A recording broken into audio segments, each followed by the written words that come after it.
වඩාත්ම හොඳ ක්‍රමය පොරවගෙන නිදා ගන්න එකද?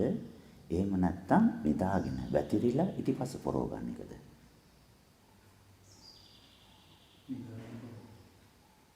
පොරවගෙන නිදාගත්තා. මේ බලන කෙනා දකින්නේ යා නිදි පොරවලා ඉන්නවා. කොහොමද පෙරෙව්වේ කියන එක කාටවත් හොයන්න බෑ. හැබැයි එයා පොරවගෙන නිදාගෙන ඉන්නවා කියන එක තමයි පේන්නේ. මේ සෝතාපන්න ඵලය තුළ මෙන්න මේ වගේ පුංචි තැනක්, පොඩි තැනක් අපි හරියට විනිවිද ප්‍රඥාවෙන් දැක්කේ නැත්නම් ජීවිත කාලෙම අපි වැරදි මතයක ඉන්නවා සෝතාපන්න වෙන්නේ මේමයි කියලා. හැබැයි සෝතාපන්න වෙන්න ක්‍රමය ඒක නෙමෙයි.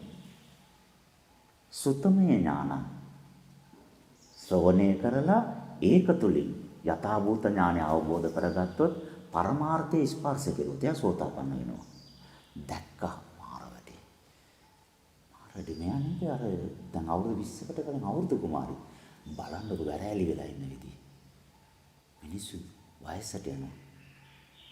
ලස්සන්ට තියෙන දේවල් ඔක්කොම දි รา පත් වෙනවා. මේ ලෝකෙ මොකද? ස්ථිර නැහැ. එයා හොඳ බෝධිසත්වෙක් හොඳට පාරමී පිරිච්ච කෙනෙක්. එයා දකින්න මාර වැඩි. මං අවුරුදු 15ක් රස්සාවට ගිහිල්ලා එනකොට මේ හොඳට හිටපු මිනිස්සු ඔක්කොම වයසට ගිහිල්ලානේ.